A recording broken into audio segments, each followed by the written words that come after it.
اعوذ باللہ من الشیطان الرجیم بسم اللہ الرحمن الرحیم۔ پیارے 9th اردو پیارے بچوں، السلام علیکم ورحمۃ اللہ وبرکاتہ۔ آج 14 جون 2021 ہے۔ آج ہم مضمون لکھنے جا رہے ہیں اتفاق، یعنی اتفاق میں طاقت ہے۔ اس پر ہمیں نوٹ، آپ کے اس سبق میں اس پر نوٹ لکھنا ہے، یعنی ہمیں مضمون اس پہ بنانا ہے۔ یونین از اسٹرنگتھ، اتفاق میں طاقت ہے، یونین از اسٹرنگتھ۔ اتفاق لفظ سے ہر کوئی واقف ہے، اتفاق لفظ سے ہر کوئی واقف ہے، لیکن اس لفظ کو شاعروں میں سے علامہ اقبال رحمۃ اللہ علیہ نے اپنے مخصوص انداز میں درج ذیل شعر میں پیش کیا ہے۔ فرد قائم ربط ملت سے ہے تنہا کچھ نہیں، موج ہے دریا میں بیرونی دریا کچھ نہیں۔ نظامی قدرت کو بغور دیکھنے سے ہمیں احساس ہوتا ہے کہ اتفاق کی کتنی ضرورت ہے۔ دنیا کے تمام جانداروں کی زندگی اسی ایک لفظ سے چلتی ہے۔ سورج، چاند، تارے اور دن و رات ایک دوسرے کے ساتھ مربوط ہیں، اور اسی ربط کو اتفاق بھی کہتے ہیں۔ انسان کا اپنا وجود بھی اتفاق کی ایک بہت بڑی دلیل ہے۔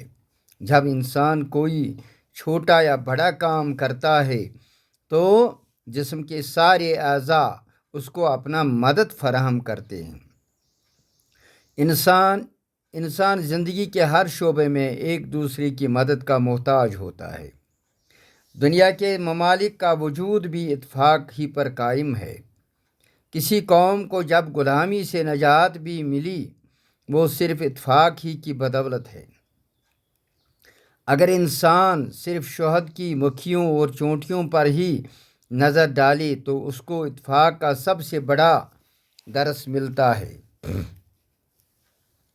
مگر افسوس کا مقام ہے کہ ہم انسان ہو کر بھی آپس میں عداوت رکھتے ہیں۔ گھر سے لے کر قوموں اور ممالک تک ہم زندگی میں جو غیر یقینی صورتحال کا اپنی آنکھوں سے مشاہدہ کر رہے ہیں، وہ صرف اور صرف نااتفاقی کی وجہ سے ہے۔ انسان جو کہ اشرف المخلوقات بھی ہے، مختلف طبیعت بھی رکھتا ہے، تو اس کو ایک دوسرے کی ضرورت بھی ہوتی ہے۔ جیسا کہ سورہ بنی اسرائیل میں اللہ کا فرمان ہے کہ اللہ کے بعد اگر انسان کو کسی کا احسان مند ہونا چاہیے تو اپنے ماں باپ کا، کیونکہ بچہ پیدائش سے بالغ ہونے تک ماں باپ کے سہارے سے زندہ رہتا ہے،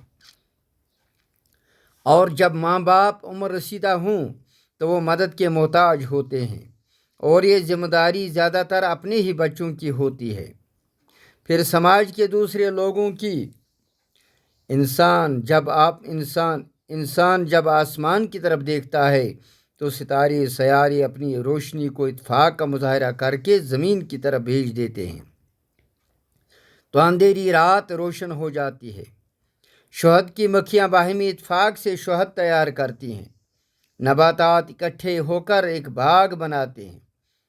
اگر انسانوں کے درمیان اتفاق ہو تو بڑے بڑے کام انجام پاتے ہیں۔ غرض اتفاق کی بدولت انسان ہر کام میں ترقی کر سکتا ہے۔ پیارے بچوں، یہ تھا آج کا آپ کا سبق۔ مجھے امید ہے کہ آپ اس کو اپنی کاپیوں پر بھی درج کر کے رکھو گے اور یاد بھی کرو گے۔ شکریہ، خدا حافظ۔